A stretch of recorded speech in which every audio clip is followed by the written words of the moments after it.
So what's it like? Because I feel like when you get to come do each one of these with someone else, you can like, you get like a redo, or like I mean, is there stuff each time that you think, God, in the first movie, I wish I would have done this with Bella, and now I can add that little ingredient in, or is it, what's it like? Yeah, there's a few things like that. Even when it comes to little detail stuff, just like she should cook for her dad because that's so cool in the book. It just it's a nice thing and it should be there. Um, what else?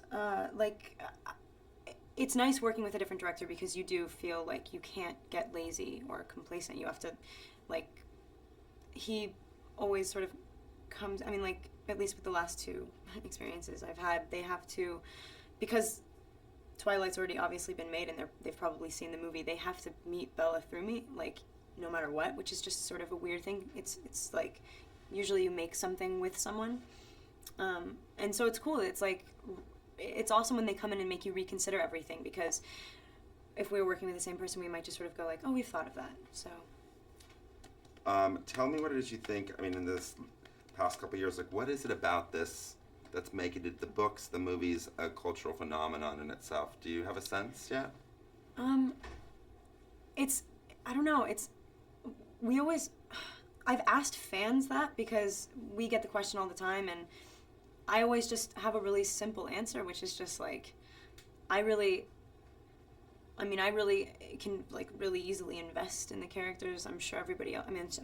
I know that's why people get so obsessed with this because when you read the book, it's very first person and it's really like sensory, and everyone can relate to first love, and it's like really raw sometimes, and like really just it's like desire and devotion, which is like all aspects of human nature that are like sort of ideal and like cool to think about. You know, it's like a fantasy. So and it's like when a love story comes along, they're always popular.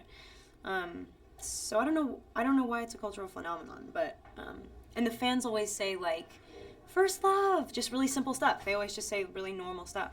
Well, there's, I think, something about the idea, the love in this is the kind of love that everyone wants. Everyone wants to love someone so much they would die for them or have them die for you, and that's such a pie in the sky, not like regular relationship, pragmatic people sort of indulge in every day. Exactly. But you want that. Exactly. And you have a fairly pragmatic person, like somebody who's really not prone to like throwing herself into the unknown, and she loses herself, and so it's you know.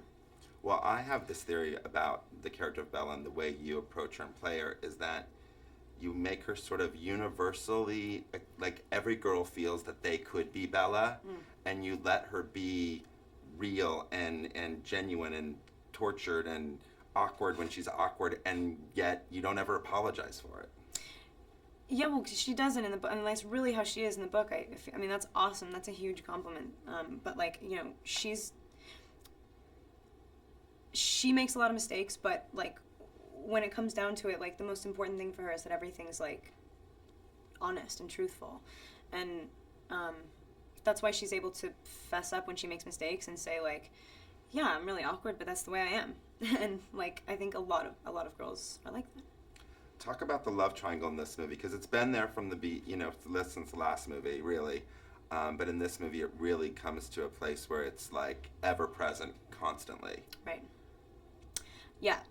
She's totally blind in the first two movies. She was not even willing to look at Jacob, and he's obviously in love with her. Like it's not trying to hide it at all. And I don't know. Something happens in Eclipse. It's like I don't know if it's because a lot of time has gone by. She's like comfortable with Edward now, and she's not so under like a spell of some kind. But I think it takes kissing him to be able to really actually see what he could offer, because she's just so affected. Like she's just so Edward oriented. Right. Do you know what I mean? And so I think at that moment it's like, oh God, it took all this time, but now I really do see that you could, that path is great.